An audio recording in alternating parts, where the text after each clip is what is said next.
Teddy Stringer, we are live. We're not actually live, but we're recording. So Yeah. I've been going live a bit recently, and that's apparently that's the way that you become more successful, is to go live, because people like to see it. I know, yeah. But I don't know. Every time I've gone live, I've cancelled myself on there, thinking I need to get rid of this quick. What? Actually deleted the clips? Yeah, just end the live. Yeah, I'm not very good at chatting on the go, but see, I thought I'd be more. I don't know. I'm almost. I don't want to say I'm good at chatting, but I'm almost too good at chatting, because I'll chat shit and then end up saying something that I shouldn't say. Yeah. So I'm not good. I'm just like, I think I am. Just like acting like he's chatting with your mates when you're on live and then stuff, you yeah. realise that there's the potential for someone like we were just talking about before we jumped on. Yeah. Someone can clip something, make you look a certain way, and then that's it forever, innit? You're cancelled and life's over. Yeah. So I'm trusting you today, man. Don't clip me up. Yeah, well, given your background and what you're on to talk about, it wouldn't be wise for me to stitch you up. Like, watch out. Yeah. So for those that don't know, I'll let you introduce yourself, actually. Yeah. So I'm Teddy Stringer. I'm a professional MMA fighter. 4 wins. Oh no, 5 wins. I just won last week. Forgot about that one. 5 wins, 0 losses. I fight for Cage Warriors, which is one of the best promotions in Europe right now. And yeah, trying to become the best fighter in the world. Fucking love that. I love that that's the thing you say. I'm like trying to become that. So it's like, I'm not just doing this to make the numbers up. This is my goal and this is my plan. So, like Cage Warriors, like, is that like a feeder into the UFC there? Pretty much. Like, obviously the UFC is the pinnacle. That's the CrossFit Games. Yeah. Put it in your world. Like what you did there. Yeah. Mate. And that's where everyone's trying to get to. So whether you're from Europe, Africa, Asia, wherever you are, there'll be lots of promotions trying to get their best talent to the top. And then eventually the UFC will sign them and you get your chance to do it in the best promotion. But Cage Warriors for Europe and the UK, that's the place that you want to be to get into the UFC. Right. But you're like doing that. You're in San Diego, aren't you? I'm in San Diego, yeah. So is that everyone that's in your sort of little Cage Warriors cohort, are they all Europeans in San Diego? Yeah. So I'm in it was a crazy opportunity that I got when I was 22. So it was like 2-3 years ago now. Cage Warriors, just in the middle of one of their shows, put an advertisement up saying, "Do you want to be part of the best fight team in the world? Come join us." You're like, yeah. Apply here. And they basically held trials, took a lot of the talent from the UK that were amateurs or like young professionals, and said, "Come train with us in San Diego. Join this team with." Got Mark Fiore, who was like a legendary coach in the UFC. Jake Buracker, my coach, who's one of the best black belts in the world.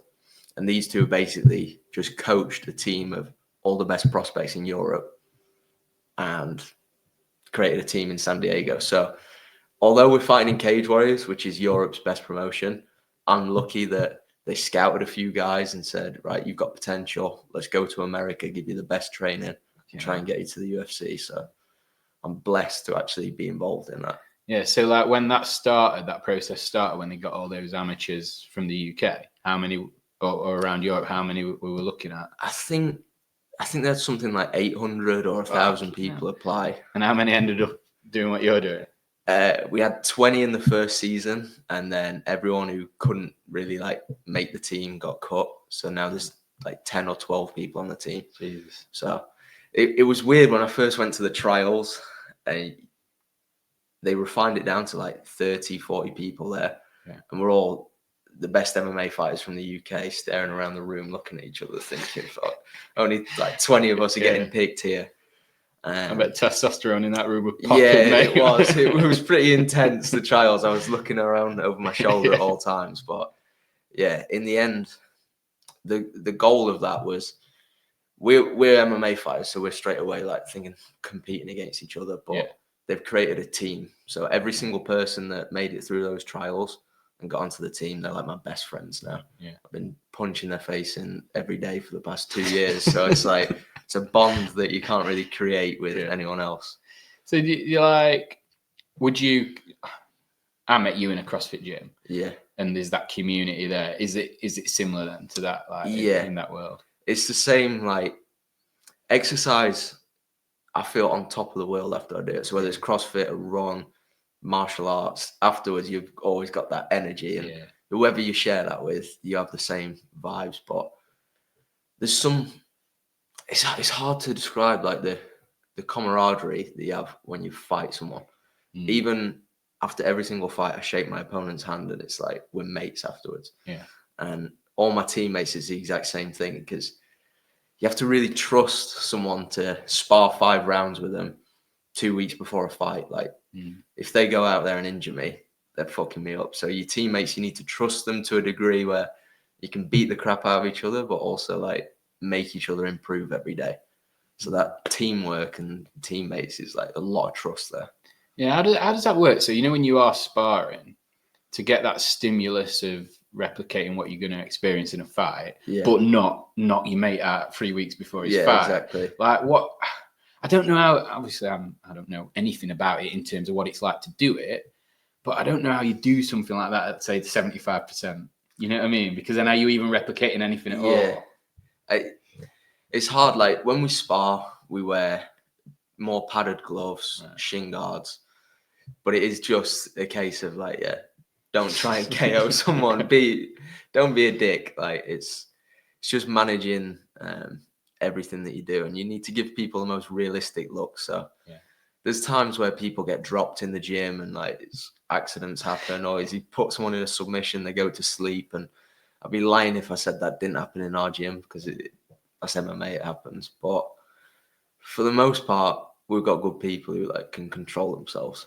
And I guess if you're in that environment and someone is consistently being a dick, they're not going to last long. They're gone. They're gone straight away. Yeah, you can't have an ego. Well, you need an ego in this sport, but you can't have one that's too much where you need to win all the time. But I think that's in any sport, isn't it? Like, you've got to have an ego to be good at anything. Because you've got to have a bit of a chip on your shoulder. But then, you're not walking down the street like that because you know you can knock everyone out and you walk past. There's no point. That's the wrong ego. But the right ego, when you walk into a ring and you know that this person's about to die, that's the kind of ego you need. Exactly. Isn't it? There's balance. And I think learning to lose is one of the most important things in this sport, because first time you go to an MMA gym, or even like jiu-jitsu, grappling, that's one of the most humbling things, because you walk in and like you might be 80 kilo male, like, I've been to the gym, I can bench press 100 kilos, and there'll be some woman in there who's maybe 60 kilos and could tie you up in knots like that, and it's skill. So you have to straight away humble yourself when you go into a gym and be like, right, I'm ready to lose here, and I'm going to learn from those losses. Yeah. So, you know, from that, like we're talking about, like being humbled and stuff. Obviously, in your professional career, you're 5-0, so not being humbled yet. But prior to that, obviously, there must be a learning curve where you're like, you know, like, I've never been punched in the face. Quite a fucking miracle, actually, but I haven't. But the first time you get punched in the face, or first time you get slapped, or first time you get submitted, like, can you remember those moments and then what you took from them? Yeah, I mean, the first 2 years, I just trained. So I didn't actually compete other than a few little grappling competitions. But after 2 years, I had my first MMA fight. And I can just remember it being like, right, referee says go. Yeah. And then by the end of it, I was just like, well, I had my hand raised. I didn't know kind of what happened in the middle of it, because it was just straight away adrenaline carries you through. Yeah. So many different things. I'm getting punched in the face, putting submissions left, right, and center.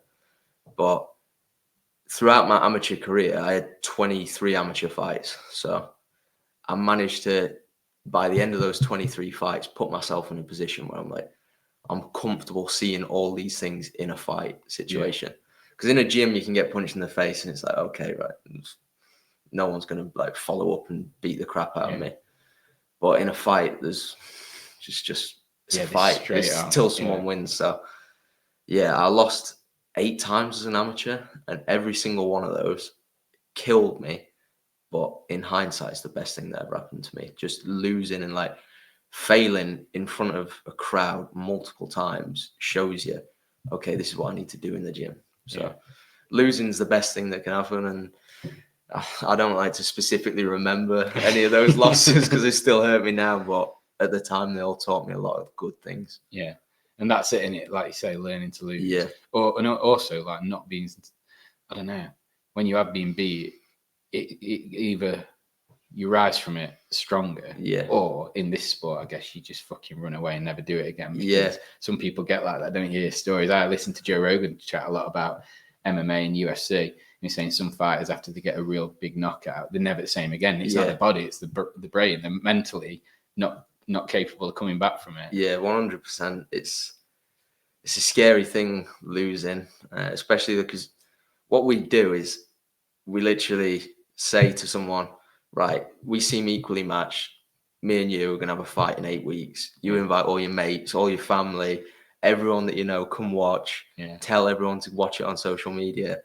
And then we just see who's the hardest. And for a lot of people, when you take a loss in that situation, it can just wound your ego. And you're like, I never want to do this shit again. I was on about it with someone at the gym the other day, and we're on about like fighting and stuff like that.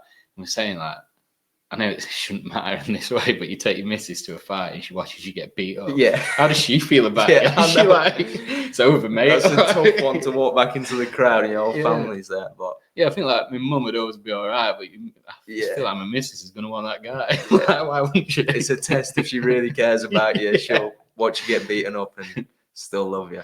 Yeah. So, you know, let's jump back because we've gone into the bones of it a little bit. But everyone has a sort of a story or a perception of how people get into fighting. Yeah. So what were your journey like? When did you first start to get into it? I was 15 when I did my first jiu-jitsu class. Yeah, like a lot of people do martial arts as a kid. Yeah. I did about maybe 6 months of karate lessons, and my mum was sick of it. I was like messing about and just like trying to do everything other than fight. But it's, for me, I'm happy because I found it organically by myself. Like rather than being forced into it, I just one day saw a YouTube video of Conor McGregor talking a load of crap at a press conference. It wasn't even him fighting that got me into it. I saw him talking a load of crap and I was like, oh, this guy's like, it's funny. And then I went and watched him beat people up after he talked a load of crap about him. I was like, I need to learn how to do that ASAP. And my cousin actually went to a jiu-jitsu gym. So I got in touch with him, found the gym, went and did my first free trial class. And after that, it was just every single night of the week I was going to the gym on repeat. And so it was just one of those things that I never knew I needed it. But as soon as I did it for the first time, I was like, this has changed my life. This is what I'm here for. And it started with jiu-jitsu. Jiu-jitsu, which I think jiu-jitsu is a really good one to get started with because you're not getting punched in the face. That's purely grappling to start with. I did that for about 6 months and then went into the MMA classes, started striking. And it's one of those things, once you start learning it, you're like, there's so much to learn. I need to not just learn jiu-jitsu, I need to learn wrestling, kickboxing, boxing, everything. So I just went balls in. Yeah, and that's similar to CrossFit, isn't it? Like you can be good at one movement, then you go into a CrossFit gym, a workout comes up that's not got those movements, so you're fighting an opponent that's maybe a specialist in a different area that you're not, and it's like you end up filled in on your back, don't you? Well, that's my experience in the gym. Yeah, it's like you have to be well-rounded in these sports when there's so many different things that you got to do, and it's. If there is one though, what would you say?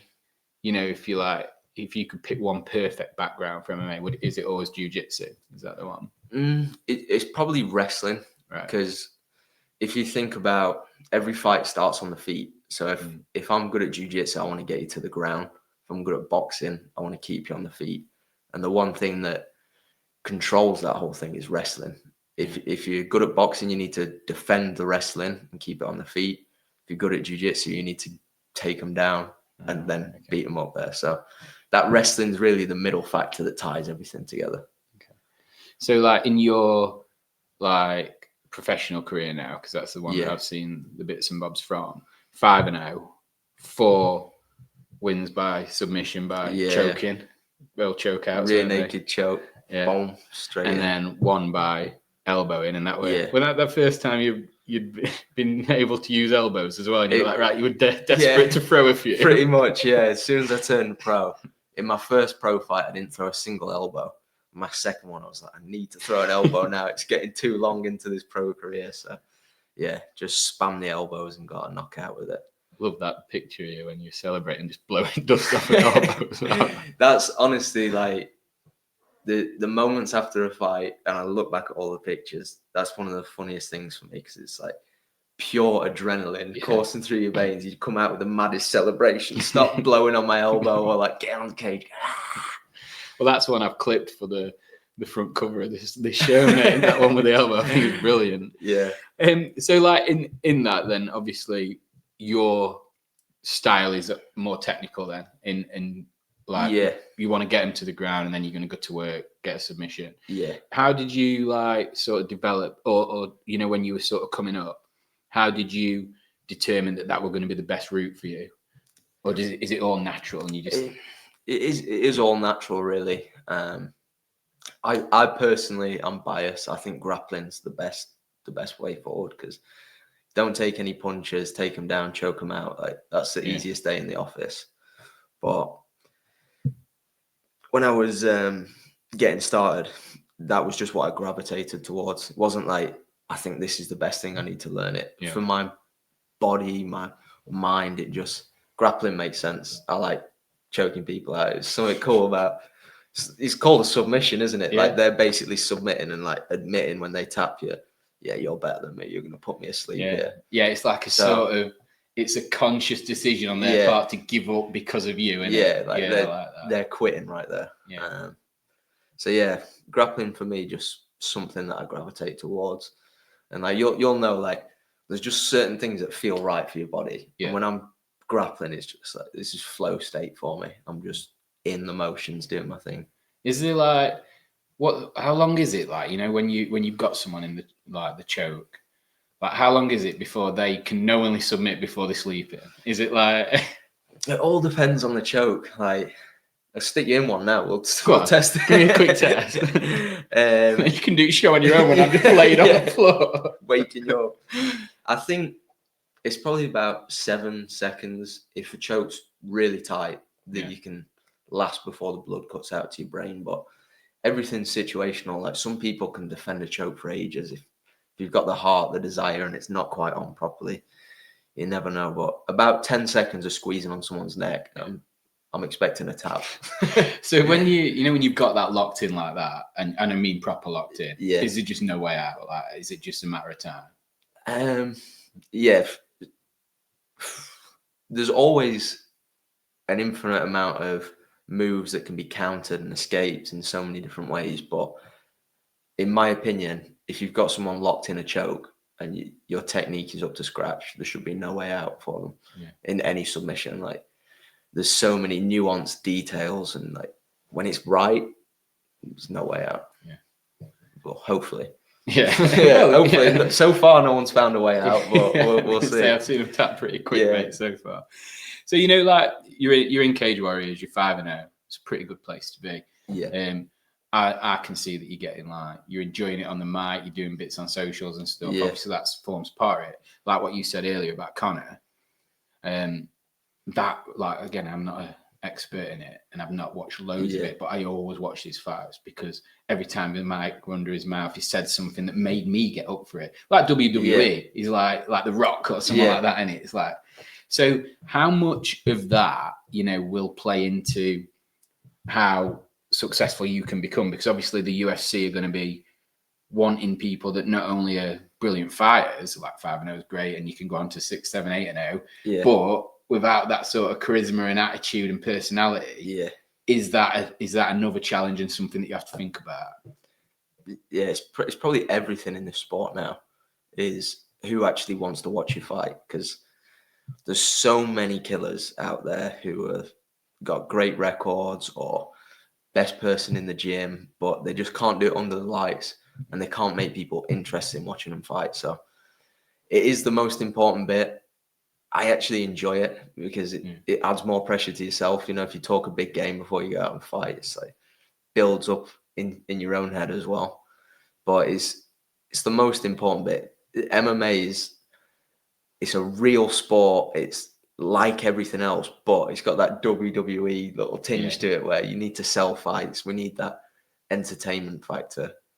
I don't know why it's that way, but it's not just go out there and win. You need to sell the fight as well. Yeah, but people like stories though, don't they? They like Yeah, stories and narratives. If exactly. there's ever like a bit of animosity between two fighters and they end up having a fight series, Yeah. like best of three or something, you do buy into that. And it's, Yeah. I think that's the same in any sport, isn't it? Like it's the same in CrossFit, or it's the same in football. Like when Leicester won the league and no one thought they were going to, everyone loved that. You know what I mean? It's like that's something I wish that we had in football, because you watch every football post-fight interview or pre-game, and they're just saying the same boring media trained stuff. And that's the good thing about MMA is we've had so many stars and world champions who, if they were saying the things they were saying on the mic in any other sport, they would not still be on the pitch or allowed to play. But it's a real sport, and just real personalities come through on it. That's what you want, isn't it? Because like you say, sometimes like, you know, like even like you say, football's a great example. There'll be like a terrible decision in match. They'll put Mike under, man. Oh, it's just the way it goes. And really is thinking, fuck me, that was fucking shit. And you want, I'd rather you get fined and all that. That it's organic, like everything people say post fight in MMA. We even had a UFC fighter who, it's not good, but he said something pro Hitler recently. He's not been cut from the UFC. He's got a really hard fight next because people want to see him lose. But it's selling stories all the time. Like every single fight it's a match of competition, but it's also a story. Like this guy versus this guy, he said this, they fight in these different ways. He's from this country, he's from this country. Like whatever gets people interested, the UFC are just like, let's do that. Yeah. And then I guess that plays into doing all the socials before talking yourself up, because I guess even when you're doing that, you might get some people that get behind it, but then other people are like, right, I want him to fucking lose because he was just saying how good he is. But then they still watch it. And they're still invested. And then they're the kind of people that you win over by backing up your shit talking, aren't they? They're like, oh, I like that guy. Yeah. It's like, there's probably so many people who've commented on my stuff in the past, like, hate comments wanting me to lose, and now they're a fan. So you don't really care who's watching as long as they're watching, for the reasons why. Hate me or love me, just tune in on UFC Fight Pass. That's it, mate. Same here. Like if someone went to Defiant Show and bought everything we own and then just chucked it in a tip, I don't fucking care. Cheers, do it mate. again next week if you want. Stuff. So you know, like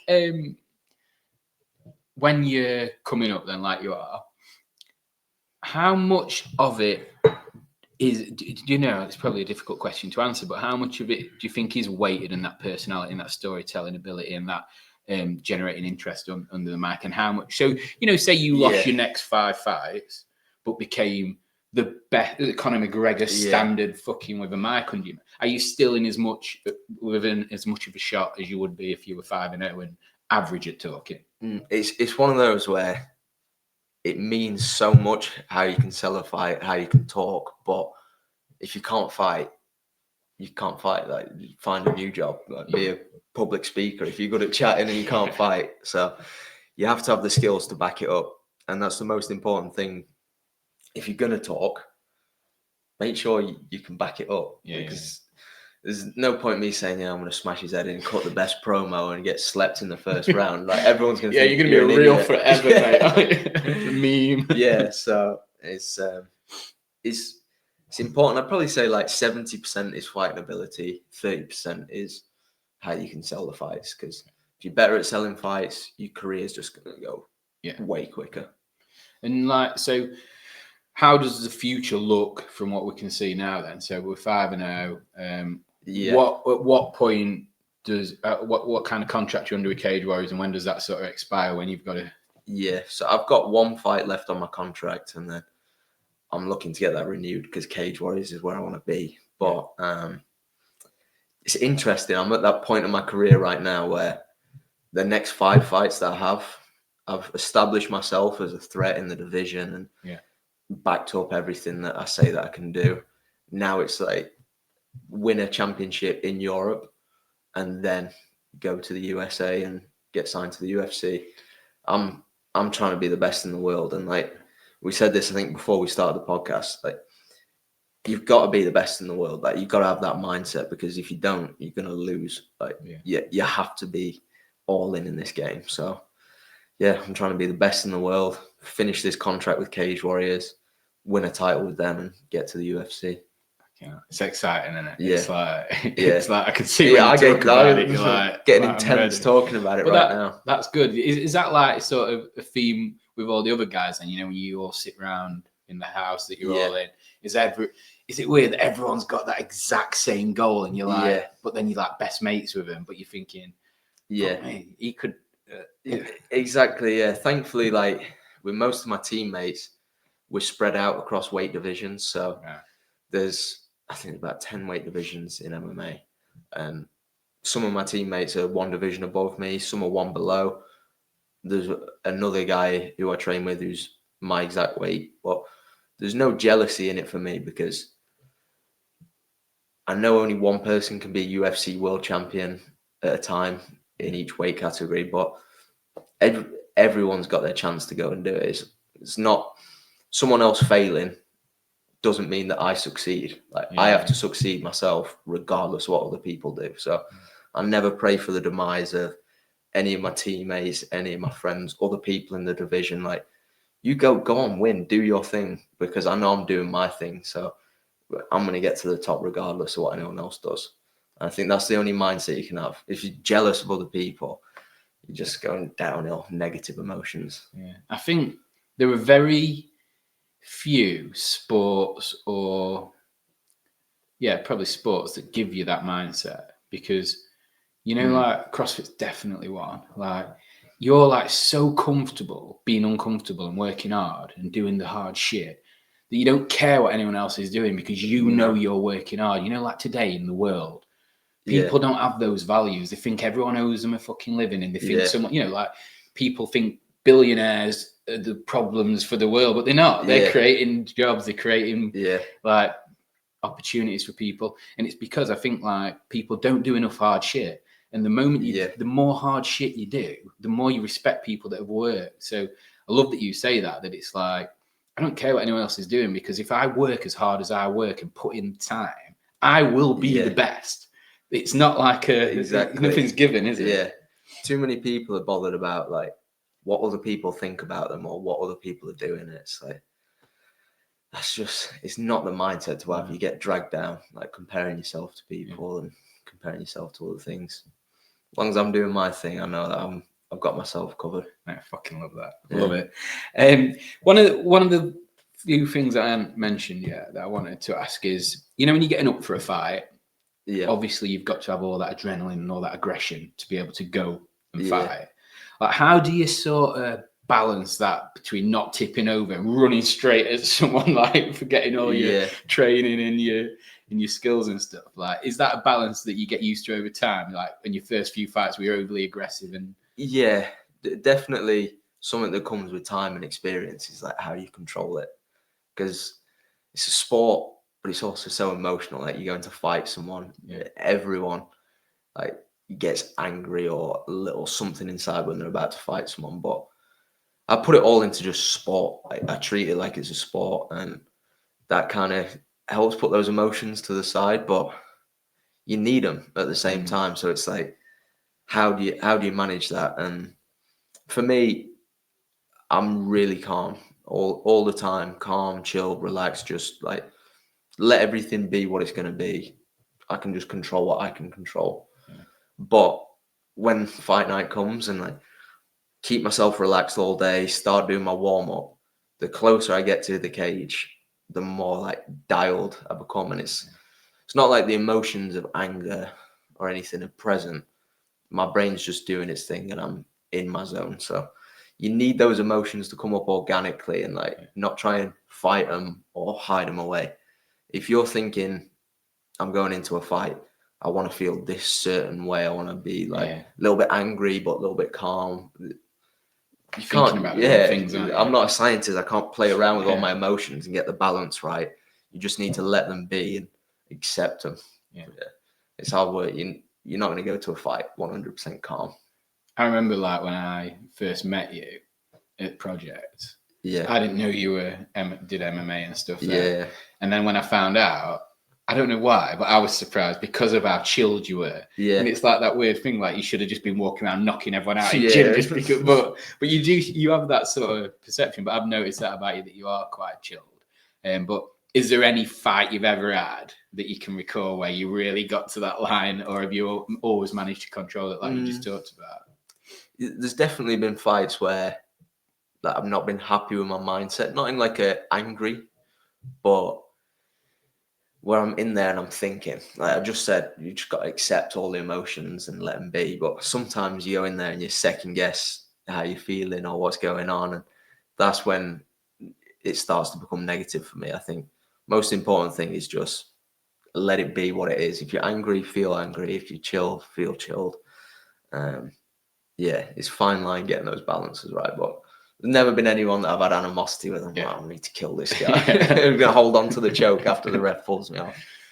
Yeah, that's not important. But another thing I want to say is it's crazy the stereotypes you have, like from me coming into the gym, that you think, oh yeah, this guy's got to be aggressive and tough because he does MMA. You'd never really assume that about any other sport, would you? No. And it's crazy, like, I feel like I'm on a mission to prove as well. MMA fighters can be nice guys as well. Yeah. Beat people up, but also just do it with a smile on your face. Yeah. I feel, It's like I'm not good. 7 shades of shit at you, but I'm going to pick you up off the floor after. Yeah, it's all good. But I think it's that sort of when you're not exposed to something. And I feel like I'm organically becoming more exposed to it because of the layovers between CrossFit and martial arts. There seems to be that community aspect. And then listening to a lot of podcasts that talk about MMA, you see, actually the best ones are the ones that are like you. Just normal people. They're just chill. They're just very good at this particular thing that happens to be knocking someone out, like, or submitting someone. I think to be good at anything, you have to be really in control of your mind and your emotions. Like you can't. There's so many people. If you go into Chesterfield Town Centre on Saturday night, there'll be a couple of people you think, I won't want to get into a fight with him. But if you put him in the situation where he needs to train, control his emotions, walk out in front of a big crowd, all those people would crumble, I guarantee, because you have to really fucking train every nuanced bit of this sport to be good at it. So can't just be some tough idiot who thinks, I'll smash him up. Yeah, he might get by on one fight or something, but then eventually in the long run, you get found out. Yeah, put to sleep by a chokehold. And so the last question I had for you, mate, which I think I know the answer to, but what's plan B? No plan B. Yeah. I mean, I don't even know why I asked it. Yeah, I knew there's no point asking it, but yeah, I'm putting my brain cells on the line to be best fighter in the world. So yeah, we'll see. There's definitely retirement plans because by the time I'm 35, I want to be best fighter in the world, out of the game, filthy rich, and then I'll start thinking about what plan B is from there. But right now, it's just all in. If you're not all in, there's nothing. I fucking love that, mate. Yeah. I believe in it. Like, I love talking to you about it. I love that, like, just that mentality you've got, and then the skill set that you're developing. And like, when's the next fight? Probably June. Right now, I'm in like fat boy era. Where I just had a fight 2 weeks ago. Which is lucky because there's Easter eggs all over the supermarkets already. Tell me about it. I've been sampling a fair few. Good lad. But yeah, it's probably June. Just enjoying little 2-3 weeks without the same intensity of training before I'm back in fight camp doing 3-4 sessions a day. Awesome. I'll look forward to it, mate. So the last thing I have for you is for you to leave a question for whomever our next guest may be. Tricky, because I know that we said at the start CrossFit or whatever the guest might be in, but I think I'll say, what does it mean for them to be in flow state? I think that's a good one, because whether it's martial arts, CrossFit, whatever, getting in that flow state and where you do your best work, how do you get in there? Awesome. We'll go with that. Cheers, bro. Thank you very much, man. Yeah, that went bad for a fight.